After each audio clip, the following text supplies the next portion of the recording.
Sommes en live, ça y est, on est en live. Donc, bonjour à toutes et à tous. Ravi de vous retrouver aujourd'hui pour ce live avec Spart et sur un enjeu plus qu'important aujourd'hui dans l'écosystème. Donc, Charles et Mathieu qui ont accepté de nous passer du temps aujourd'hui pour nous expliquer un enjeu très important dans le financement et le cost saving pour les startups et scale-up. Donc, on va parler de ça pendant 45 minutes. L'idée, c'est que ce soit le plus interactif possible. Donc, n'hésitez pas si vous avez des questions aussi dans le chat ou des questions que je ferai remonter par les autres canaux auxquels on reçoit. Et pour commencer, Charles, Mathieu, je vous propose de vous présenter et de dire qui vous êtes, ce que vous faites dans la vie et comment vous aidez les startups et les scale-up. Merci Adrien. Bonjour à tous. Donc, je prends juste la main une minute pour me présenter. Donc, moi, Charles, j'ai rejoint Spart il y a quelques mois. Je suis en charge du développement commercial sur l'ensemble des offres du groupe Spart. Mais quelques mots juste sur mon parcours. En fait, j'ai évolué dans l'univers du conseil, notamment RH, depuis de nombreuses années. J'ai fait un bref passage par les SI. Et j'ai eu, en fait, dans l'univers conseil RH, une casquette consulting. Et ensuite, je suis passé côté sales. Et j'ai travaillé majoritairement sur des offres liées à l'optimisation et aux problématiques RH, mais également dans la recherche d'économies et le management des coûts de manière beaucoup plus large. Voilà. Super. Donc moi, je viens du monde de l'investissement et du financement. Donc, je connais plutôt bien l'univers startup. J'ai fait quelques années en banque d'affaires où on a travaillé sur les sujets de cession, d'acquisition et levée de fonds pour les startups. J'ai notamment bossé à l'époque sur Devialet, sur la première levée de fonds, sur la série B de Insect. Je crois que c'était en 2016. Donc, les années fastes de l'investissement où à l'époque les taux d'intérêt étaient faibles et où il était facile d'aller chercher des fonds. Et donc, depuis 2021, j'ai rejoint donc, la société Spart. On va dire quelques mots dessus. Où je m'occupe des sujets de croissance et structuration de l'entreprise. Ok, trop bien. Merci d'être présent aujourd'hui. Alors, c'est vrai que l'écosystème bouge beaucoup. C'est compliqué à lire pour les entrepreneurs en ce moment parce qu'ils cherchent à lever des fonds. Il y a des scale-up qui cherchent à faire des bridges de financement, à trouver des financements alternatifs. Ça s'est tendu. On ne va pas revenir, je pense, sur les causes et les pourquoi. Je pense que beaucoup d'entrepreneurs qui nous écoutent aujourd'hui savent que l'écosystème est un peu plus en tension sur l'accès au financement. Et pourtant, l'année 2024 va être charnière. Ceux qui vont réussir à s'en sortir et à garder leurs produits, leurs services, à être proches de leurs clients et à avoir une bonne gestion. Je pense qu'on va aussi beaucoup parler de ce sujet aujourd'hui. C'est vraiment centraliser comment on peut, en intérieur de son entreprise, vous allez parler du nombre d'employés et du nombre de salariés qui peut être adressé par des optimisations dont vous allez nous présenter. On peut vivre de cette année pour repartir peut-être sur des accès de croissance, de financement ou de nouveaux modèles en 2025.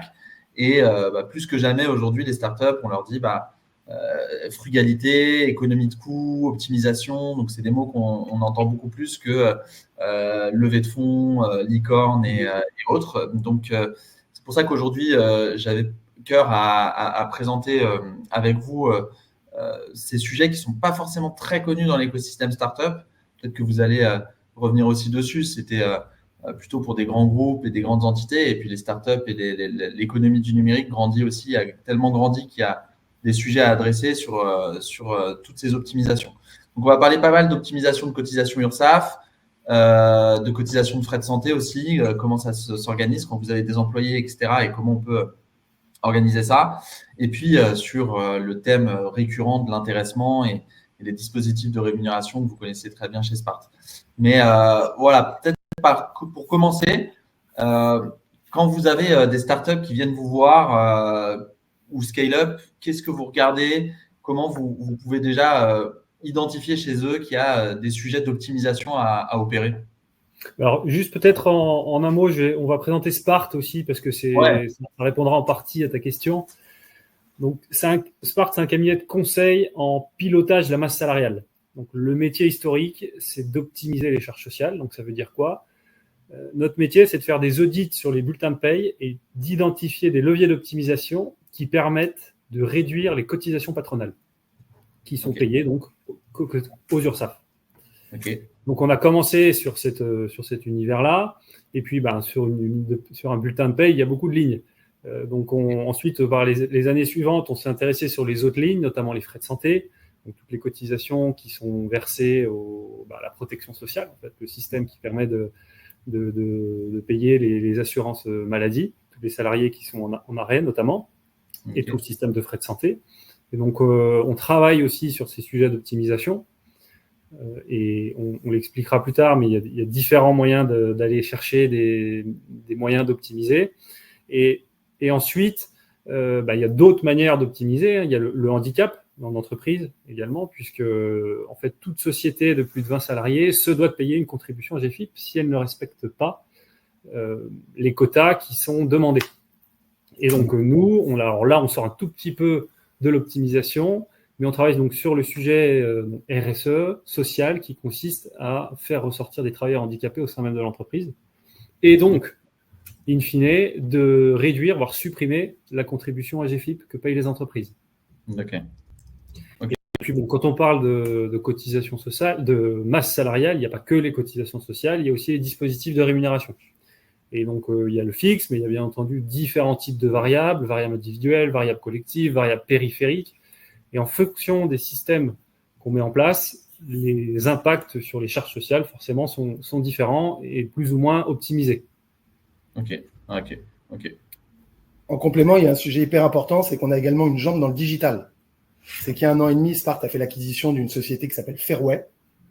Fairway, c'est un outil SaaS de gestion de la rémunération en temps réel. C'est-à-dire qu'en gros, on propose benchmark et analyse des salaires, et également calcul et gestion de la rémunération variable, notamment pour les populations commerciales, parce qu'on sait que c'est plus complexe et qu'il y a plus d'indicateurs à suivre. Et en fait, cet outil s'inscrit parfaitement dans notre évolution et dans l'évolution de la fonction RH, qui aujourd'hui s'appuie de plus en plus sur le digital, déjà pour gagner en efficacité et notamment sur les sujets comme celui de la rémunération.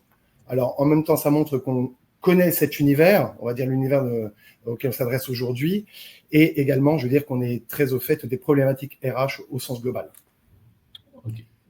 Donc, pour revenir, Adrien, sur ta question de départ, effectivement, quand on travaille avec des entreprises, que ce soit des PME, des startups ou des grands groupes, la logique est, disons, presque la même. Pourquoi ? Parce que toute société paye des charges sociales. Quand on regarde un bulletin de paye, on voit qu'il y a plus de entre 20 et 25 lignes de cotisation, que ce soit pour la retraite complémentaire, assurance chômage, retraite, etc.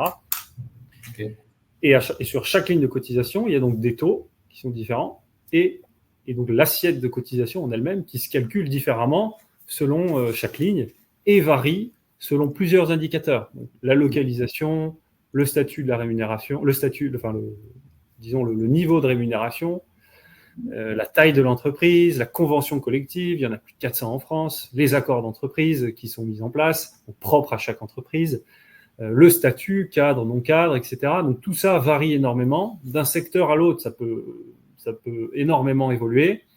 Je prends par exemple conseil ingénierie, qui est un gros secteur d'activité en France. Cotisation patronale, on n'est pas loin des 50%. Si on regarde par exemple la logistique, on peut descendre jusqu'à 30-35% de cotisation patronale par rapport au salaire brut. Donc ça évolue beaucoup et ça nécessite une vraie expertise pour être capable d'aller chercher des leviers d'optimisation. Ok. Et du coup, donc là, vous faites un screening en gros de tout ça, comment ça s'opère en fait, parce que les équipes, vous travaillez avec les RH, les CEO et vous essayez de voir un petit peu un premier screening pour voir si déjà il y a des outils, des choses qui ressortent de ces analyses. Oui, en fait, optimiser les charges sociales, il y a 2 manières. La première, c'est de faire un contrôle de l'ensemble des cotisations, des taux et des assiettes qui sont pratiquées dans l'entreprise. Et très souvent, on se rend compte qu'il y a des erreurs. Et même l'URSSAF en soi le dit, puisqu'elle sort un chiffre et très régulièrement nous dit 72 ou 73%, je ne sais plus, des bulletins de paye sont erronés. Wow. Parce que en réalité, c'est très complexe. Ouais. Et il est difficile pour une entreprise de faire de la veille quotidienne sur le sujet. Et puis ensuite, il y a bien entendu des leviers d'optimisation qui peuvent être mis en place avec une action sur le futur pour, par exemple, être exonéré de certaines charges quand c'est possible.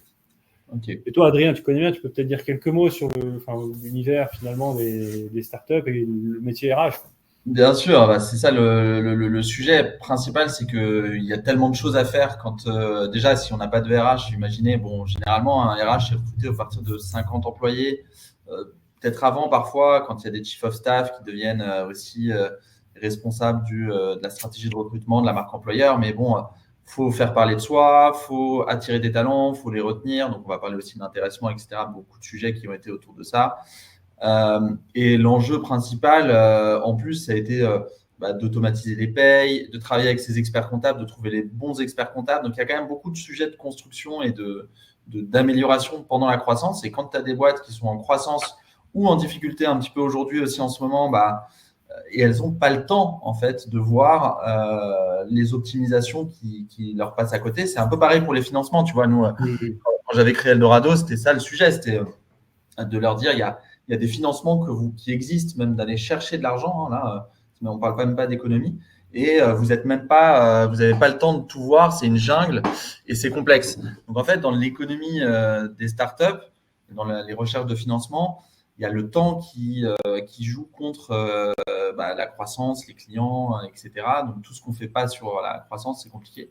Et donc c'est clair que sur les optimisations RH, c'est un peu comme aussi les optimisations fiscales ou les optimisations même de statuts fiscaux. Là, tu vois, ils ont sorti un statut nouveau en 1er janvier des JEIC, JEIR, avec la loi de finances 2024. Le temps que les entrepreneurs comprennent, l'intègrent, savent comment ça fonctionne vraiment alors que ça vient de se lancer, c'est complexe pour les entrepreneurs. Donc, d'être équipé par des bons partenaires, donc de trouver aussi des bons experts comptables, des bons cabinets d'avocats ou de conseil, c'est vraiment vital, quoi. Je pense que c'est surtout en ce moment où leurs investisseurs vont leur demander d'aller chercher des bonnes économies à des bons endroits. Donc, il y a un blind spot, ça c'est sûr. Et je ne sais pas si vous l'analysez, vous, en termes de marché, je ne sais pas, sur les 120 scale-up françaises, à votre avis, il y en a 100% d'entre elles qui n'optimisent pas ces sujets-là ou comment vous analysez ce marché-là, vous, de l'optimisation des coûts? Alors, peut-être pas 100%. Ouais. En réalité, je dirais peut-être 50% des sociétés, même start-up avec lesquelles on travaille, on peut trouver de l'optimisation. Parfois, ça peut être très faible, mais ça peut aussi monter avec des montants qui sont très élevés. D'accord. Okay. Peut-être une c'est quoi combien peut économiser une start-up? C'est quoi les montants un peu que peut espérer une boîte en fonction de sa taille? Ça dépend un petit peu des sujets, mais on va donner une fourchette assez large. On peut partir de 0 € jusqu'à 5 000 € par salarié. Ouais. Par an, pardon. Ouais. 5 000 € par an. Par an, ok, d'accord. Donc ça peut être, ça peut tout de suite chiffrer. Donc plus il y a de salariés, forcément, plus les montants peuvent être intéressants. Ouais. Et en fait, pourquoi on en arrive là, c'est que déjà, les entreprises, les startups, quand elles démarrent, forcément, l'objectif après une levée de fonds, c'est d'aller chercher des recrutements pour construire une plateforme. Donc, on va chercher plutôt des développeurs. Et puis ensuite, on prend une équipe sales pour rentrer du chiffre d'affaires. Ouais. Et donc, tous les feux sont sur ces sujets-là, un peu au détriment, malheureusement, des fonctions support qui ne sont pas clés. Enfin, elles sont clés, mais quand on crée la startup, c'est pas le sujet principal, forcément. Donc, souvent, c'est la personne qui gère la paye, elle fait 1000 choses à la fois. Comme tu l'as dit, Adrien, au départ. Donc, elle se repose sur le cabinet comptable. Le métier du cabinet comptable, c'est de produire la paye. C'est un petit peu comme c'est le médecin généraliste de la paye. Et en fait, les cabinets d'audit comme nous, on est plutôt le chirurgien qui intervient sur un sujet précis. Ouais, donc, entre guillemets, c'est normal qu'il y ait des erreurs ou des choses qui ne sont pas optimisées au sein des entreprises. Que ce soit au sein des startups, que ce soit de la part du cabinet comptable ou de la personne qui gère la paye en interne. Ouais, bien sûr. Okay. On peut peut-être donner quelques exemples d'optimisation pour que ce soit très concret, que les gens comprennent. Ouais, avec plaisir. Et premier exemple, il y a une cotisation qui s'appelle le versement mobilité transport. Okay. Donc, toutes les entreprises, chaque salarié a sur sa fiche de paye versement mobilité transport. Donc, c'est une contribution payée par l'employeur à destination donc, des transports en commun de la ville. Ouais. Donc, si on est en Île-de-France, chaque employeur va payer 2,95% du salaire brut du salarié, qui va redistribuer ensuite pour le développement des transports en commun de la ville. D'ailleurs, ce 2,95 vient de passer à 3,20 en 2024, 3,20%. Donc, c'est encore plus intéressant, quoi. C'est encore plus intéressant. Et ce 2,95%, typiquement, en fonction de la région et de la ville, c'est pas toujours le même taux. Donc, il faut appliquer le bon taux. Ce taux-là peut être exonéré. Donc, on peut exonérer environ, en Île-de-France, par exemple, 3% du salaire brut du salarié dans certaines conditions. Jusqu'à 2019, tout salarié qui était absent plus de 50% du temps dans la région Île-de-France pouvait s'exonérer de cette charge. Encore faut-il le savoir et savoir le prouver. Ça, une start-up qui démarre, la personne qui gère la paye, elle n'a pas le temps d'aller chercher ce type d'optimisation, réfléchir comment est-ce qu'on peut le mettre en place. C'est logique que ce ne soit pas appliqué. Sauf qu'aujourd'hui, typiquement, cette exonération, c'est un petit peu musclé. C'est plus aussi simple de le faire. Il faut, maintenant, c'est plus 50% du temps, mais il faut que le salarié soit plus de 3 mois en dehors, par exemple, du siège auquel il est rattaché. D'accord. Mais, par exemple, si cette personne revient une fois tous les 2 mois pour une réunion, est-ce que ça marche? Est-ce que ça ne marche pas? Là, il y a sujet à interprétation et il faut des experts, des juristes, comme des personnes dans notre équipe, pour être capable, en fonction de la situation, de savoir si on peut ou non s'exonérer de cette charge sur certains salariés. Ouais. Ok. C'est un exemple concret, en fait. Et ça, tu estimes que énormément de boîtes ne le pratiquent pas et pourtant sont éligibles, en fait. Oui, exactement. Ok. Et donc là, on parle de combien? Enfin, t'imagines, tu as 200 salariés, tu peux monter, ça peut se chiffrer quand même de façon importante, quoi, au final. Exactement, parce que 3% d'un salaire brut annuel, en fonction du salaire brut, bien sûr, mais ça représente quand même quelques centaines, voire quelques milliers d'euros. Si on l'applique à 100 salariés, tout de suite, ça fait beaucoup de chiffres. Et une question aussi que on posait sur ces sujets-là, les startups ont tous puis les scale-up ont tous des experts comptables ou des cabinets comptables. C'est quoi votre plus-value que vous apportez par rapport à ces acteurs-là? Comment vous travaillez justement de concert, quoi, quelque part, sur ces sujets? Disons qu'en fait, on est complémentaires. C'est-à-dire qu'on ne pourra jamais prendre la place d'un cabinet comptable parce qu'on ne sait pas produire une paye. Ce n'est pas notre métier. Par contre, sur une paye existante, on sait l'auditer et aller chercher des leviers d'optimisation comme un que je viens de citer. Mais le cabinet comptable, s'il commençait à s'amuser sur chacune des payes et chacune des lignes, aller dire tiens, ça, est-ce que je peux l'optimiser? Faire des calls avec la startup pour dire est-ce que lui, il est en dehors du bureau plus de 3 mois, quand est-ce qu'il revient, etc. On le sait, les cabinets comptables, ils sont sous l'eau, ils ont des difficultés à trouver avoir des effectifs qui sont là sur plusieurs années. Donc en fait, leur métier, ils produisent une paye. Et malheureusement, alors parfois, ils peuvent avoir des bonnes idées, mais c'est pas leur métier en fait au fond. C'est un autre exemple, les taux support, par exemple. Juste pour donner un autre exemple, mais assez succinct sur une cotisation URSSAF, une société paye des taux accident de travail lorsque tu es exposé à certains risques. En fait, il y a des dispositifs auxquels certaines parties des populations sont éligibles pour baisser la cotisation et qui est très peu appliqué. Je prends un exemple extrêmement concret. Une société qui est plutôt dans un univers industriel, elle est exposée à un certain risque, sauf que tout le monde ne travaille pas dans l'usine. Il y a des personnels qui sont dits personnels administratifs, personnels support. Donc, dans ces cas-là, tu peux étudier ça et vérifier en fonction du plan d'accès à l'usine, etc. Si jamais tu peux pas isoler, par exemple, je sais pas moi, une quinzaine de personnes ou une dizaine de personnes de cette population, les isoler et les mettre sur un taux dit fonction support ou bureau ou administratif, comme tu préfères. Et dans ces cas-là, en fait, le taux de cotisation, tu payes un taux de cotisation beaucoup plus bas sur ces personnes-là, Donc, ça fait mécaniquement baisser le taux sur ton usine parce que tu as moins de personnes, moins de masse salariale et en même temps sur ces personnes-là avec un taux réduit. Ouais. Et ça fait. Il y en a combien en gros des sources d'optimisation? Parce que là, on en a cité quelques exemples. Est-ce qu'il y en a d'autres un peu marquants qui s'appliquent généralement à des sociétés de croissance comme les startups? Il y en a des dizaines et des dizaines. Okay. Et donc, c'est propre vraiment à chaque situation, aux conventions collectives aussi, et aux accords d'entreprise. Donc, vraiment, on ne peut pas donner un chiffre. Nous, un audit, ça prend du temps. Nous, on peut passer une boîte de 150 salariés qui a 2 entités juridiques. On peut passer plusieurs semaines, en fait, pour faire des contrôles un peu dans tous les sens, en fonction des différentes primes qu'il peut avoir, des différentes heures, en fonction des statuts, cadres, non-cadres, des accords d'entreprise qu'il peut avoir. Donc, c'est très long.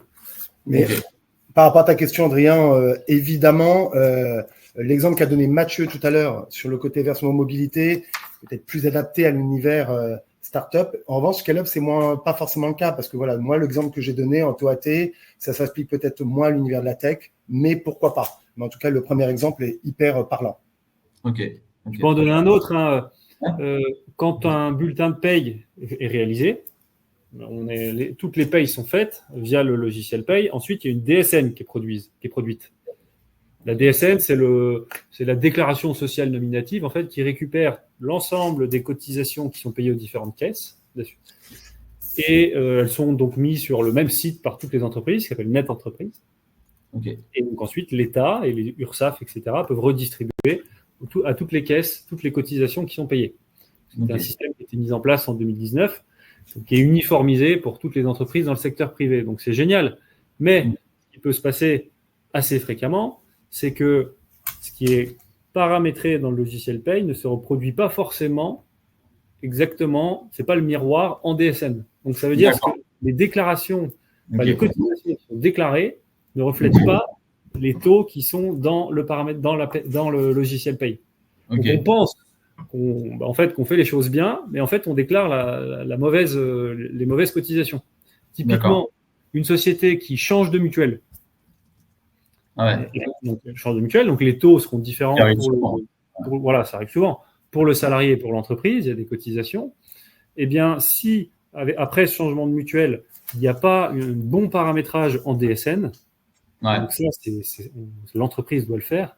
Si c'est mal fait, en fait, par exemple, l'entreprise peut continuer à payer le coût de l'ancienne mutuelle, alors qu'elle a une nouvelle mutuelle. Donc, soit surcotisé, soit sous-cotisé en fonction des scénarios. Un doublon, quoi, en fait. Un doublon de prix. Ou même payer 2 fois, exactement. Ça peut être un doublon. On ne le remarque pas si on ne va pas dans le détail, quoi, en gros. Non. Et le problème, c'est que ce sujet de DSN, une DSN, c'est compliqué à lire. En plus, ça existe depuis 2019, donc c'est pas dans les mœurs des gens depuis 30 ans. C'est assez difficile à lire. Pour lire une DSN, il faut sortir les états de charge, les livres de paye, les bordereaux de cotisation, lier les 3 ensemble pour comprendre combien on paye et à qui. Ouais, donc en fait, on peut lire à la fois le bulletin de paye, enfin les optimisations de charge du bulletin de paye avec les contrats de mutuelle, prévoyance aussi. En transition. Et d'ailleurs, j'ai une question là-dessus, c'est que c'est quand même, ça fait pas mal de bruit ces dernières années dans la tech, c'est que les complémentaires santé ont pas mal augmenté d'environ 10%, voire plus même ces dernières années. Comment on peut pallier à ça justement quand c'est très concret, quoi? Tu veux démarrer? Ouais. En fait, la manière dont on travaille ressemble à celui de l'univers des cotisations URSSAF. C'est-à-dire que lorsqu'on a une mutuelle ou une prévoyance, on paye, des primes d'assurance, d'accord ? Nous, qu'est-ce qu'on va faire ? On va lancer un audit. On a des experts sur ce sujet. On lance un audit. Cet audit, on va vérifier à la fois le prix des garanties. Est-ce que les garanties sont adaptées à la consommation de la société, à l'univers de la société ? On va regarder également le prix du gestionnaire, la gestion, combien ça coûte, et même le prix du courtage. Parce que les sociétés sont accompagnées par un courtier. Alors, il y a certains univers type Alan, qui est plutôt connu dans l'univers startup, qui ne passe pas directement par un courtier qui gère ça tout seul. En revanche, nous, on va regarder tout ça.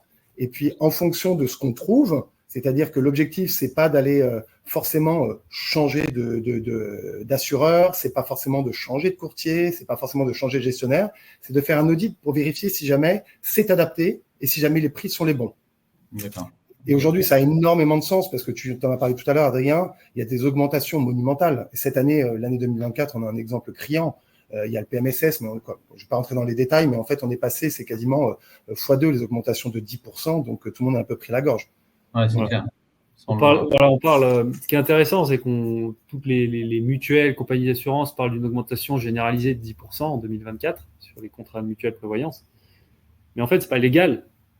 C'est pas une augmentation réglementaire. C'est-à-dire qu'on n'est pas obligé de prendre 10%. Si on a les bons arguments pour dire, bah non, en fait, moi, regardez, mon entreprise, elle est saine, je ne veux pas 10%, je veux statu quo ou peut-être que plus 3%. Ouais, nous, c'est notre job. Et comment on fait? Une entreprise saine, c'est quoi? L'objectif, c'est d'être à l'équilibre, c'est-à-dire de l'ensemble des primes qui sont payées par les salariés et l'entreprise chaque mois, c'est la ligne sur le bulletin de paye, doit être plus ou moins égal à ce que l'assureur paye à chaque fois qu'un salarié va refaire ses lunettes, va chez le médecin, etc. Ça doit être plutôt équilibré. Mais parfois, les entreprises, c'est déséquilibré, c'est-à-dire que l'assureur, il n'y a pas eu énormément de consommation de santé, de dépenses en santé, donc l'assureur paye beaucoup moins que ce que chaque mois, l'entreprise et le salarié payent à l'assurance. Okay. Nous, on est là pour analyser ça et pour dire, là, cette année, vous avez eu des super comptes, ça s'appelle des comptes de résultats santé. Cette année, vous avez des super comptes, vous êtes en positif. Il n'y a pas de raison que vous preniez 10% l'année prochaine. Ça n'a aucun sens. Mais par contre, quel RH, déjà, a envie de rentrer dans le détail d'un produit d'assurance et de comprendre comment ça marche? Même s'ils ont l'expertise, il faut avoir le temps. C'est ce qu'on apporte. Et donc là, ce qu'on observe, nous, quand on fait les audits, on ne peut pas toujours le faire. C'est pas dans 100% des cas, on ne peut pas optimiser, mais quand on peut le faire, c'est assez fréquent, on va chercher jusqu'à 800 € d'économie, pas jusqu'à, en moyenne, 800 € d'économie par salarié par an. Ça vaut le coup de regarder ce sujet. Ce sujet est complémentaire à ceux dont on parlait tout à l'heure, en plus des cotisations URSSAF. Il y a un sujet global en fait. Et du coup, comment ça se passe concrètement? Moi je suis une start-up, je sais pas, j'ai 110 employés, je vais pas lever cette année et je dois faire de l'économie. Je vous contacte et combien de temps ça prend en termes d'audit et de gains espérés et de retour sur investissement entre guillemets d'économie? Tu veux que j'en parle? Vas-y. Sur le côté, en fait, je vais parler de deux sujets, peut-être le volet à la fois humain et financier. Le volet humain, c'est plutôt combien de temps ça prend. Et là, on parle de mutuelle prévoyance, donc de protection sociale, mais également sur les charges sociales. Donc, concrètement, la charge, elle est ultra majoritairement côté Spart. Ça, c'est ce qu'il faut. On fait du conseil opérationnel. On ne vous dit pas il faut faire, vous faites, on fait pour vous et avec vous. Donc ça, c'est hyper important. Donc, très majoritairement chez nous, on sollicite nos clients dans les phases clés, c'est-à-dire de la collecte de doc. Et encore la collecte de documents qui a toujours été un sujet dans toutes les missions de conseil depuis toujours. Aujourd'hui, c'est facilité. On transmet des liens, on se les dépose sur des liens sécurisés. Il n'y a pas de sujet. On sollicite après nos clients, bien évidemment, pour comprendre un peu l'organisation. Et au moment d'un rapport d'audit, on fait ce qu'on appelle une première phase. Donc, on étudie, on remet un rapport. Et en fonction du rapport, notre client nous donne un go ou un no-go. C'est-à-dire qu'on a fait l'audit, mais il n'est pas obligé d'y aller derrière. Ou alors, il n'est pas obligé d'aller sur tous les sujets. Et dans ces rapports d'audit, on montre le potentiel d'économie, sujet par sujet, et puis également le timing et peut-être les risques associés s'il y a des risques. Derrière. Donc, le ROI est forcément intéressant puisque s'il y a des économies, nous, on se rémunère en pourcentage des économies réalisées. Donc, c'est-à-dire que si on prend 40% de zéro, on prend zéro. Donc, c'est gagnant-gagnant. S'il n'y a pas d'économie, disons qu'on a travaillé dans le vide. C'est pas de chance pour nous. Mais c'est ce qu'on essaye de faire justement, c'est d'identifier à l'avance. On avance. On a certaines, on peut regarder assez rapidement, faire des pré-audits pour essayer de voir s'il y a un potentiel. Ça ne veut pas dire qu'il y aura des économies, mais parfois on a certaines pistes qu'on peut détecter assez rapidement pour dire là ça vaut vraiment le coup d'y aller. On va probablement trouver quelque chose. Et parfois on sait très rapidement qu'il n'y aura rien. Donc là, au lieu d'éviter de faire perdre du temps à tout le monde, on dit non, là, sur ce coup-là, ça a l'air plutôt bien fait. Il n'y a pas grand-chose à optimiser. Donc, on se dit de bons amis. Ça me paraît logique. Et après, ces économies, donc tu les as en année N, mais en N plus 1, N plus 2, etc. Est-ce que ça, donc, ça se réplique? Est-ce qu'il y a d'autres à aller chercher? Est-ce que vous gardez le lien comme ça avec les boîtes que vous accompagnez? Bah, déjà, les économies, finalement, elles sont perçues chaque mois. Après chaque paye, du coup, il y a moins de cotisations versées qu'avant. Et donc, elles se perçoivent au mois le mois. Certains leviers d'optimisation, en fait, on récupère que sur le passé, sur les 3 dernières années, par exemple. Et d'autres, ils sont pérennes dans le futur, ad vitam aeternam. Ça dépend. Et les deux ensemble fonctionnent également. Donc, nous, notre mission, c'est une fois qu'on a mis en place, on a sécurisé les paramétrages paye et DSN, notre rôle, et on est toujours là pendant 2 à 3 ans pour, si jamais, admettons, un jour, l'entreprise évolue, il y a une acquisition, la start-up se retrouve avec 2 conventions collectives, par exemple. Il faut harmoniser. On sera là pour faire ce travail d'harmonisation et réfléchir avec eux. Par exemple, si on se concentre sur une seule convention collective, quelle est la plus intéressante, pour quelles raisons, et peut-être que cette acquisition permettra d'avoir aussi les leviers d'optimisation qui auraient été mis en place sur la première structure.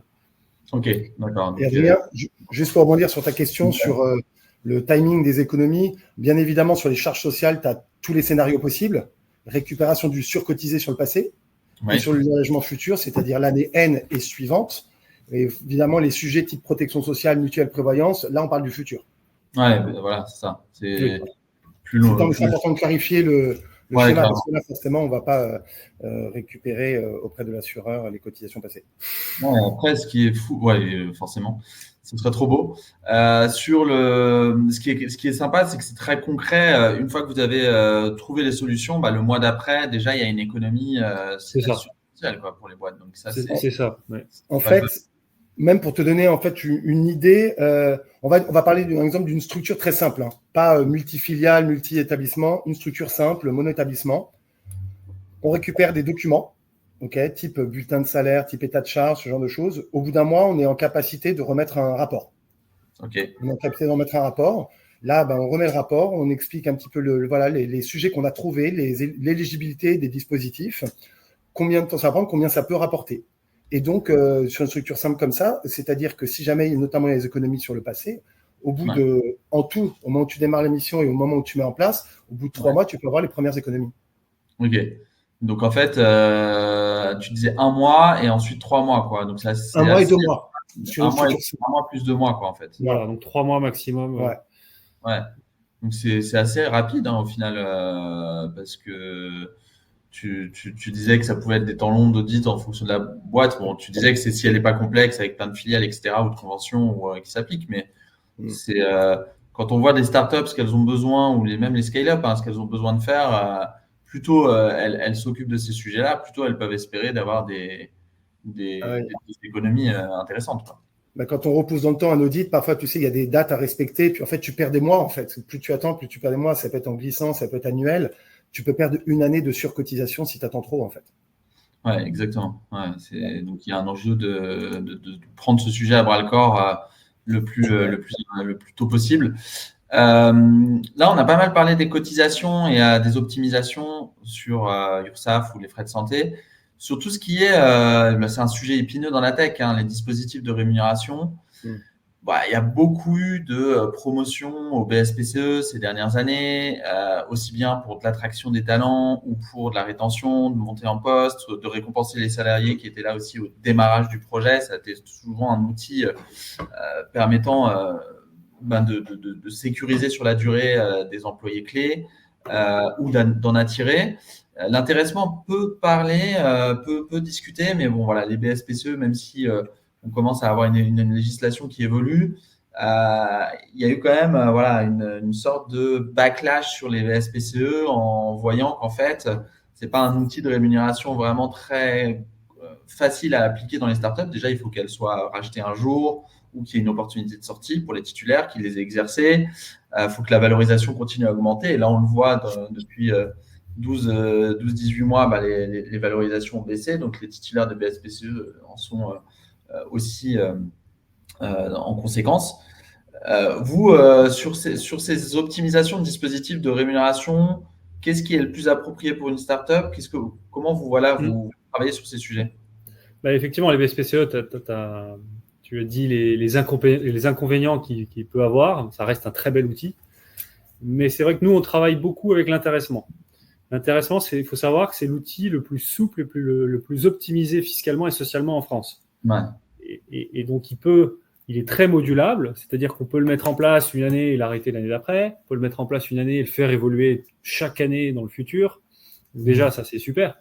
Et puis, il a l'avantage de ressembler au BSPCE, c'est-à-dire que toute personne qui est dans le plan d'intéressement est donc intéressée de la même manière que les actionnaires à la réussite de l'entreprise. Ouais. Donc ça, c'est super. Et très modulable, alors, d'un point de vue fiscal et social, quand on met en place l'intéressement et que les personnes touchent une prime d'intéressement jusqu'à 250 salariés, il n'y a pas de cotisation patronale sur la prime. Donc, c'est génial.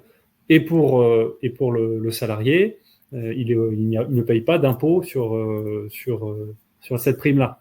Okay. Et au niveau cotisation sociale, donc les cotisations que paye le salarié, elles sont de l'ordre de 10%. Donc c'est super, c'est très faible. Ouais, c'est clair. C'est hyper intéressant. J'ai souvent, dans les startups, on a des amis qui sont dans des grands groupes, etc. Et à partir du moment où ils arrivent dans des postes de direction ou C-level, on va dire, ils commencent à avoir de l'intéressement et ils sont là, waouh, c'est dingue ce qu'on peut dégager parce que ça, c'est pas des bonus, c'est pas du salaire, c'est beaucoup plus intéressant. Et dans les startups, je trouve que c'est peu démocratisé. Pourquoi? Les BSPCE ont fait beaucoup de bruit, c'est quoi? Je pense que les BSPCE ont fait beaucoup de bruit, oui. Et puis, il faut, pour le mettre en place, c'est pas si simple non plus. Il faut être accompagné parce que on peut vite faire une erreur et être redressé si on ne met pas en place les bons critères, etc. Donc, je pense qu'il y a de ça. Et aussi, c'est facultatif. Donc, en fait, il faut savoir l'animer, il faut savoir le valoriser dans l'entreprise. Sinon, ça peut vite devenir un acquis. Et comme un variable en plus. Je pense que beaucoup de personnes, même employeurs, le voient comme un variable supplémentaire. Et donc se disent, je suis une start-up, je n'ai pas les moyens de payer un variable supplémentaire aux salariés. Mais c'est intéressant de le mettre en place très tôt dans l'entreprise parce que, justement, pour éviter d'arriver sur le sujet acquis social, parce que ce qui est important de savoir, c'est que l'intéressement ne remplace pas un variable. Donc, on ne peut pas dire, allez, je supprime tous les variables et je mets en place l'intéressement. Donc, ça reste complémentaire. Mais un intéressement bien fait, c'est très intéressant parce qu'on peut mettre en place les KPI qu'on veut. On n'est pas obligé de parler de rentabilité nette ou d'EBITDA. On peut, pour une startup tech, on peut dire l'équipe de développeurs, elle va être la poche qui va être dédiée à cette équipe-là. Elle va être indexée sur le KPI de satisfaction client du logiciel SaaS. Et puis l'équipe sales, elle va être indexée sur le nombre de leads ou le nombre de contrats signés dans le mois ou dans l'année. Donc c'est hyper intéressant. On peut vraiment dissocier les équipes et faire des KPIs qui sont concrets, qui parlent aux salariés. Parce que la valorisation de la boîte, c'est dur à matérialiser. Alors que le nombre de contrats à la fin de l'année, ils ont une action directe sur le KPI et peuvent vraiment se dire le gain, je vais toucher le gain. Ouais, c'est différent d'un bonus et moins coûteux qu'un bonus, comme tu disais aussi. Exactement, moins coûteux d'un bonus, moins coûteux qu'un bonus. Et les montants peuvent être très intéressants. On peut monter jusqu'à environ 30 000 euros. D'accord. Donc, verser 30 000 euros d'un variable normal, en fait, ça coûte 30 000 euros fois 50 fois 1,5. Ouais, c'est ça. Alors, verser un variable d'intéressement, ça coûte 30 000 euros et ça reste 30 000 euros. Encore une fois, il faut un nombre de salariés, les économies peuvent être intéressantes. Ouais, c'est clair. Et du coup, tu le vois que ça commence à se démocratiser un petit peu plus Oui, ça se démocratise plus parce que, on en parle beaucoup dans la presse. Et puis en plus, il y a la prime Macron qui est très mise en avant. Et là, ce qui est intéressant, c'est quand les entreprises ont de l'intéressement, la prime Macron peut être doublée, passer de 3 000 à 6 000. Donc là, il y a un double avantage. C'est énorme. Ouais, c'est sûr. Et donc ça, vous aidez aussi les boîtes justement à faire la part des choses ou à leur proposer, ça fait partie de vos métiers, quoi. Alors, ouais, exactement. Donc là, c'est différent. On n'est pas sur un modèle d'optimisation au succès. Ouais. C'est un forfait fixe de mise en place d'accords d'intéressement. Ouais, et ça déroule derrière. Ok. Quelques questions ouais, sur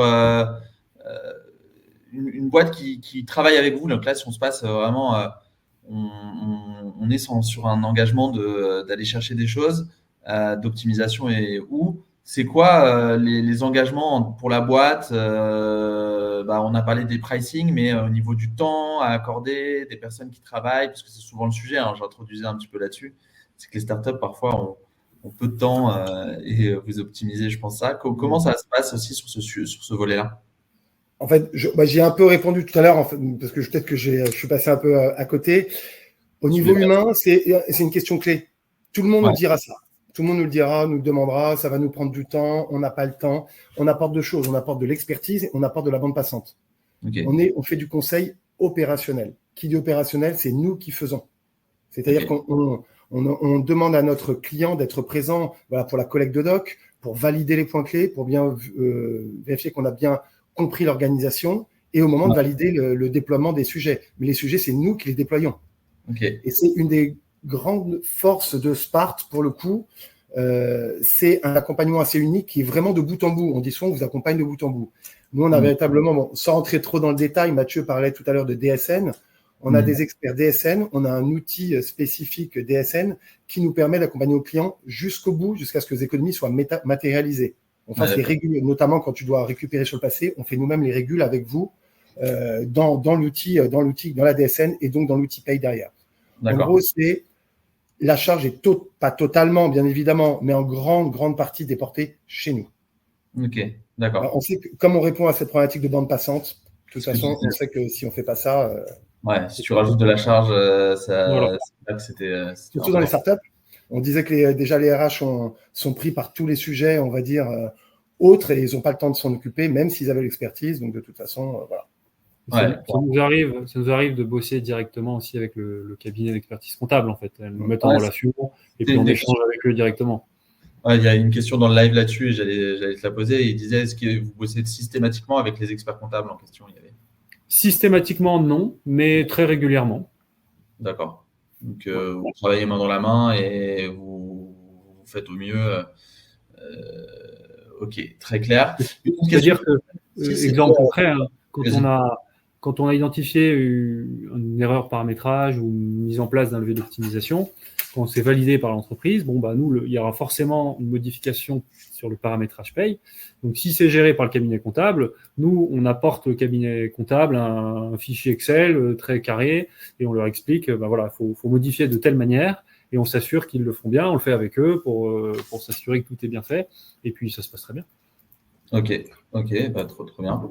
Et une autre question qu'il y avait dans la continuité, c'était sur les optimisations. Donc la question c'est, est-ce que vous faites des optimisations fiscales en plus des optimisations sociales? Quel est le lien entre les deux? Alors, social et fiscal. Social, donc c'est toutes les contributions qu'on paye du coup sur un bulletin de paye. Fiscal, on parle plutôt de TVA ou IS, impôt sur les sociétés, même C3S.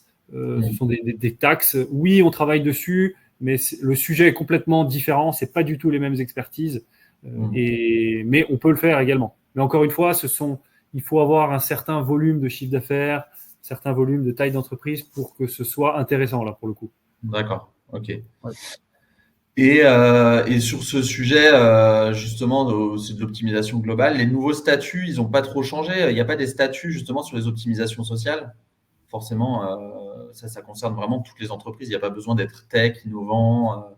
Il y a régulièrement des évolutions donc réglementaires et conventionnelles qui font que c'est important de faire de la veille concurrentielle. Veille juridique. Et donc, forcément, les startups tech sont souvent sur la convention Syntec. Donc voilà, c'est important de bien connaître cette convention. Tout à l'heure, je donnais l'exemple du versement mobilité qui est passé de 2,95 à 3,20. C'est important de suivre pour bien connaître ces évolutions de taux, par exemple. Ouais, ok.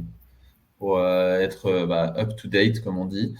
Écoutez, je pense, fait un très bon tour. Comment on vous contacte? C'est, je pense, des questions aussi qui émergent. Comment on rentre en contact avec vous et comment initier la relation? Alors, soit directement à Charles ou à moi sur LinkedIn, ou sur notre site web Spart, on peut directement faire une demande d'information. Et ensuite, on prend contact avec l'interlocuteur pour comprendre le besoin et puis voir comment on peut avancer ensemble. Ouais. Ok, tout simplement. Écoutez, on partagera ça après dans les commentaires du live. Yes. Merci à vous deux. C'était très clair, efficace et je pense que ça va apporter pas mal de visibilité sur ces sujets qui sont, encore une fois, peu démocratisés dans l'écosystème. Et puis, merci pour votre disponibilité. Et puis, on se revoit sur ces sujets, je pense. On est ravis de pouvoir, comme disait le titre, maximiser la rentabilité des startups. C'est une belle promesse, mais en tout cas, si on peut faire gagner quelques points de marge grâce à nos levées d'optimisation, on sera ravis de le faire. Ouais, surtout que les startups ont très peu été adressées par notre secteur d'activité, justement. Ouais, complètement. Écoutez, hâte de voir les millions d'euros que vous allez faire économiser aux boîtes ces prochaines années. Et on y croit. On a des très belles success stories à raconter dans nos rendez-vous. Let's go alors, hein. Avec grand plaisir et merci à vous deux. Et puis on reste attentif à tous ces sujets. Salut. Merci Adrien pour la Merci à tous. Merci Adrien.